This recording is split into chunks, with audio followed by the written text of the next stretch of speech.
Thanks for the opportunity, Janet. Yeah, Lynn Griffith. I live in Durango, Colorado with my husband and two Australian shepherds. We've been here about 13 years from Los Angeles. So I swapped out 16 million people for 16,000. So it's a little mountain town here with a ski resort and lots of trails and a very active community. Yeah, so I am a yoga instructor and I've done that for several years. And I also own a clothing business and volunteer. So I keep pretty active here. Beautiful. Okay, let's dive into the drinking story, shall we? Were you a teenage drinker like me? Pretty much my late teens, I started drinking, and then I drank through college. And then my career was in advertising. So that was a very boozy culture. So yeah, I drank all the way through that and then retired and moved here and just kept drinking. We don't we? So tell me when you started worrying about your drinking, first of all. When did you think I'd better cut down or do something about this? It's funny, we've been talking about journaling. I've had this journal, I think since 1999, and I got it because it has a wise old owl on it. And I wrote in here, it was 1999, I was 46, and I desperately wanted to stop drinking. And the words that I wrote were 28 years drinking, many hangovers, fear, apathy, guilt, defeatism, wastefulness, blame, shame, hiding, turning off, turning out, unloving, selfish, mean, rigid, perfectionist, lonely, alone, confused, dull, and sad. That was 1999. So Yeah. 5 years ago. And apart from writing those rather poignant words, did you actually do anything? I didn't then. I got a DUI coincidentally that year. Yeah. And of course, that didn't stop me. So it wasn't until 2014 that I quit drinking. And I quit for a year and a half. And then I went back to it. A few questions. First of all, how did you quit and why did you go back? I was just sick of it. I didn't like myself. I didn't want to be that person. I was just done. I had a couple of friends who were in AA. So I joined AA. I had a great sponsor. I did that for about 6 months.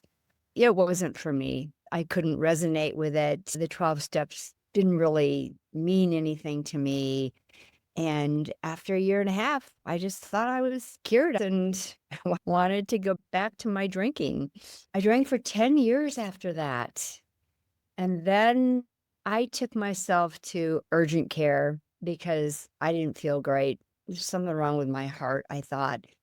And the little gal said, if you were my mom, I would send you to ER for blood work. So they did blood work. There was nothing wrong with my heart, but I was very honest about my drinking. And the doctor said that I had esophageal inflammation.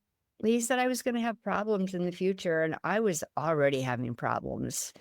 That really frightened me. So I quit, and I quit for 13 months. There were a lot of books that had been released then. This Naked Mind came out then, yeah. Yeah. Yeah, that was a great book. That might have been my first one. Quit Like a Woman was great. We Are the Luckiest. So I read a lot of books and I listened to a lot of podcasts, and those women, those books and podcasts really resonated with me. And that's how I feel about Tribe Sober, is that it brings all of that to life and it's real and we can really engage. Yeah. Awesome. Did you ever make rules around your drinking? Yeah, I'm not going to drink until a certain time. Put ice in my wine. Lots of rules that didn't stick. And of course, we make those rules because we're terrified of giving it up completely, aren't we? Which is crazy. I wish someone had told me when I was going through the moderation dance that it's so much easier just to quit and go through the pain for a few months and then you're done. But this cutting down, it's a lifetime struggle and it's not worth it because you lose that struggle in the end. Most of us do. Always. Yeah. So as someone that's had several spells of sobriety in your life and then started drinking and then going back, tell us why you want to stick with sobriety this time. Why is it so much better than the drinking life? I know how I felt drinking and I know how I feel not drinking. And there's just no comparison. And mainly for me, the hangovers. Oh, I hated the hangovers and I had some level of hangover every single morning.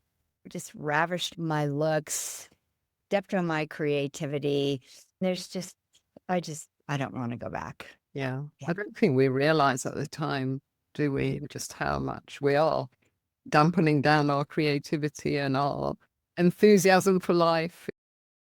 I just got used to that feeling every morning. You just feel below par. I used to tell myself it's because I'm getting older. Everyone that's older feels this way, but you don't if you stop drinking.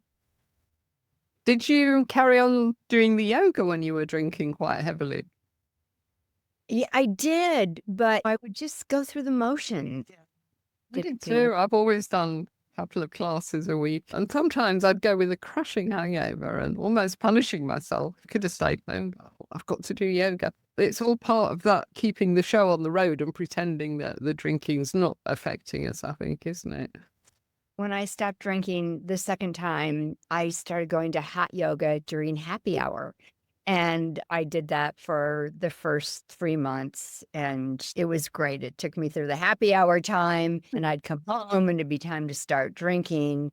But I think that we really have to plan our activities and be prepared for that witching hour to come at 5 o'clock or 3 o'clock or whenever it comes for people. Yeah, we need a distraction list, I think. What I'm feeling this, what can I do instead? It's about finding other coping mechanisms, isn't it? But yeah, I think, Lynn, so many of us, so many women, we do all the stuff, we do all the healthy things, we eat organic and we do our yoga and we exercise and we drink. And it's madness, really, because we're just sabotaging the good effects of the healthy things that we do. Absolutely. Yeah. Eventually we join the dots, don't we, and think, what about if I gave up drinking? But for me, it was like the last thing that I was just clinging on for dear life. Please don't take my wine away. I'll do all the exercise, I'll go to yoga, I'll eat healthy, but don't take my wine. Yeah, every time I would buy a new face cream or get a new injection or whatever, I think if I only stopped drinking, I would look so much better. Yeah, yeah. The beauty industry is worth trillions. You've been in advertising. The best thing that we can do for our health, happiness, and looks is to stop poisoning ourselves on a daily basis. And skin improves so much. We see that, don't we, in Tribe Sober all the time. People at the Zoom cafe that are joining new, and then a few weeks later, they've got this glow about them. It's the hydration, I think, isn't it? Because every glass of wine, it steals about 4 glasses of water from our system. We just get more and more dehydrated, and it shows in our skin. Yeah. So this time around, you've passed your 100-day milestone. Congratulations. Why do you feel that it might stick this time? Or it will stick, sorry. I'll rephrase that. I've really changed my mindset. And you had mentioned when we were talking about my relapses that I was still looking as desirable, as something I didn't want to live without. And I'm a big proponent of the NA alcohols. I found some really good ones, and AA kind of poo-pooed that. But for me, it got me over the hump. I don't drink NA every night, but if I'm going to a party, I'll take it. Cooking in the kitchen, that was always bad. So I'll have some NA with me sometimes when I do that.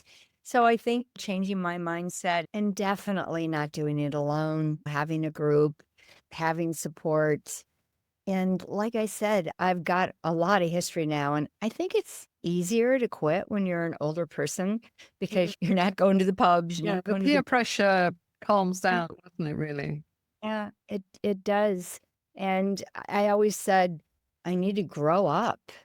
And the other thing I always said, which is crass, but I said, I don't want to be an old lady drunk. No, good luck, is it? No, it's not. And I have a very high standard of how I want to look and feel.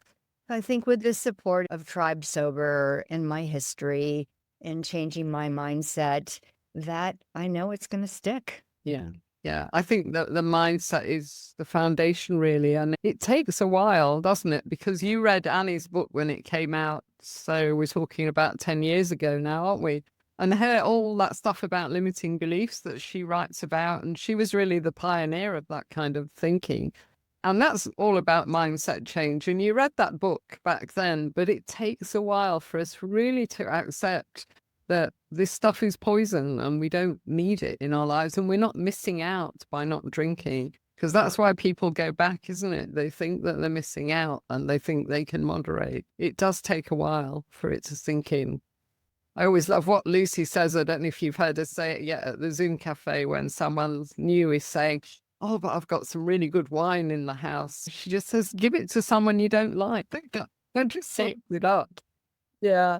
Last night I was cooking and it called for wine. And usually I don't tempt myself to have a bottle in my hand, but I felt strong enough. So I went to the fridge and I poured it in there and I looked at it.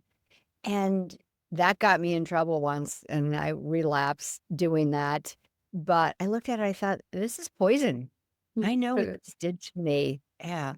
So that definitely is a mind shift change. Yeah, it takes a while to sink in because we have been manipulated and brainwashed for decades, haven't we?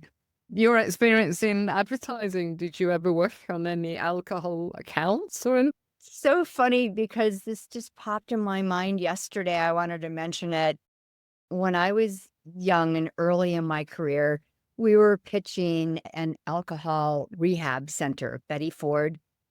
We were out to lunch with that client.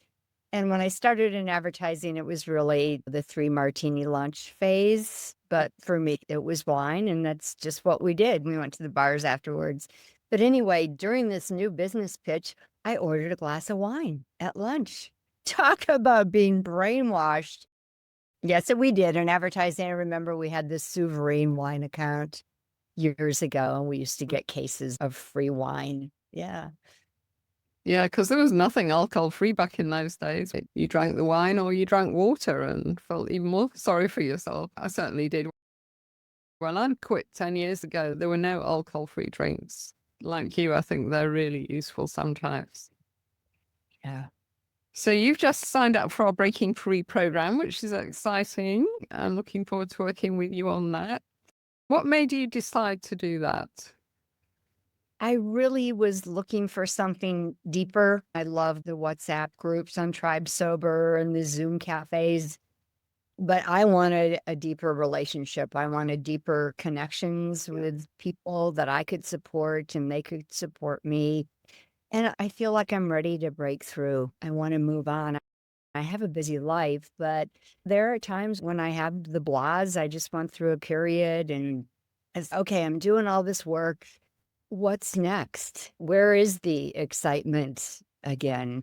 So I know that I'm going to find it, that there are going to be many exciting opportunities. So I'm Yeah, really, there is a definite "I'm sober, now what" thing. I had that. So you might have heard me say on various podcasts that I had what I now call the early sobriety blues. When you think, okay, I've done this, now what? I've got time on my hands, don't quite know what to do with myself, and I'm missing my drinking buddies. That's why we encourage people to find projects, and we need to find a new passion, really. But I think breaking free will be great for you, and you'll have your tribe within a tribe now, as we call it, and you'll get really close to those people. We've been doing these courses now for 2 or 3 years, and I think it's BF1. They're still together chatting. They make lifelong friends on there. It's really nice. wonderful. What about if someone's listening to this and they know that they're drinking too much and they've got to do something, but they just don't know how to get started and they just feel it must be so difficult and they just don't know where to start? Have you got any tips for someone like that? I would say take it one day at a time. And there was a woman in my AA group, and the only thing she would ever say was, "Just don't drink." Yeah. And it was very simple, but that's it. Take it one day at a time. Just don't drink. Find ways to reward yourself, whether it's popping up a big batch of popcorn and watching a great movie or exercise is great, but just stick with it and the days mount up and they'll feel how life is just so much better without the booze. Yeah.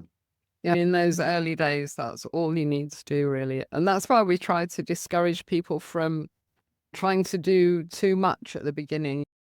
You get people that go on diet and they take up exercise regimes and they do all these things, and it's difficult to keep everything going. As we say, you can only chase one rabbit at a time. So make that rabbit just be the not drinking rabbit, and you can bring in everything else a bit later. Yeah, absolutely. Just don't drink. That's the job, isn't it? Yeah. Yeah. So you're going to very kindly read your goodbye to Alpha letter, which is awesome. Anything else that you think we should mention before we conclude with your beautiful letter? Not that I can think of, just that I'm so thankful I found Tribe Sober. It is life-changing. It's gonna be life-changing. So some of the things in my letter we've covered, and some are new. So I'm happy to read it. Goodbye, alcohol. You've been my companion for many decades, but it's time to break up for good. I first discovered you in my teens. You gave me a baby beer buzz. I had a love affair with you in a wine glass over the many years. You presented yourself through the vexing vodka with soda and lemon phase, and my stint with sassy sambuca and the odd number of coffee beans, Grand Marnier, and other nauseating, luscious liqueurs. I performed well under your spell, typically rising to the occasion, muscling through debilitating hangovers, honing my acting skills, pretending I was fine. I rose to impressive levels of management, using you to hide my feelings of inadequacy, shyness, and unworthiness. Farewell to my wicked wine, my alcohol of choice. I tried many ingenious tricks of the trade to release me of your grip. I ditched Chardonnay for Sauvignon Blanc, added ice to my glass, bought light wine, mixed that with the 14% one, switched to vodka, only to return to you before the night was over. Left just a wee bit in your bottle night after tiresome night. I found it hard to look myself in the mirror because of your ravishing destruction. You stole my precious time. Whenever I was struggling in my life, I always knew deep down that the drinking was the core problem, and if only I could quit. Adios, you horrendous hangovers. You were my nauseous nemesis mostly every day of the year. Kicking you to the curb has been the greatest benefit of my alcohol-free life, and having my full functioning brain back is the ultimate prize. The poisonous effects of every previous night confiscated my brain cells, robbed me of my confidence, tamped down my spirit, crushed my creativity, and left me with lifeless eyes and deep depression. You won the moderation Mary game every time, tricking me into thinking that a year and a half was a nice long break, convincing me that I wasn't that bad, possessing me at the 5 o'clock hour with your addictive, cunning ways, invading my body and brain. You were in my hand and on my lips for 40 years, absent for 18 months, back for 10, at bay for 13 months, back for 5 months, and now I'm celebrating over 100 days alcohol-free. I quit you, we've broken up for good, good riddance. You're dead to me, and I'm quite alive and living my best life. It's beautifully written. My favorite bit, I'll read it back to you. It confiscated my brain cells, robbed me of my confidence, tamped down my spirit, and crushed my creativity. I think it's one of the many benefits, isn't it, of sobriety, when we can feel that clarity of thought coming back and our energy as well. You also said something in there about how it stole your precious time. We get older, we're very conscious of time passing, aren't we? And we can't just drink that time away. Yeah, absolutely. And however many years I have left, I want to be happy and healthy. And the brain aspect, the cognitive functions, that was the main thing for me. I just hated not thinking clearly and having that mush brain and just knowing that I wasn't living my best life at all. That was the main thing. Did you ever Yeah. have blackouts? Yes. Oh, yes. I don't remember this past New Year's Eve. And so many times I would say to my husband, what did we watch last night? Or how did that movie end? And I think when you get older, the alcohol has different effects on you. The first reason that I quit this time was because of the depression. I wasn't drinking that much more than usual, but 3 glasses or a bottle of wine is a lot when you've been drinking a long time, and it would depress me. I would get so flat, and I was just ending up going to bed at 7:30 or 8 o'clock, and I thought, "This is no way to live." So I started reading again. I found Sober Curious. And then I think I Googled older women who are struggling with alcohol, and that's how I found you. There was a podcast that you did, Getting Sober Over 60, I think. So I stopped doing the Sober Curious challenge and I got into Tribe Sober. Right. So talk to us a bit about your husband. Is he sober? Bob is not sober. We used to drink together and we'd have our wine, and we were in LA all those years. It was sex, drugs, rock and roll, and I was a party girl and we had a great time, but it took its effects. And Bob still drinks. He likes his wine. He has cut back though, as many spouses do. Yeah. So he definitely has cut back because I talked to him a lot about Tribe Sober and my epiphanies He and probably hates Tribe Sober. no, he doesn't. He's happy for me. Very happy Good. for me. So he is Yeah, supportive. Yeah. very supportive. So yeah, he's cut back and that's all I can ask.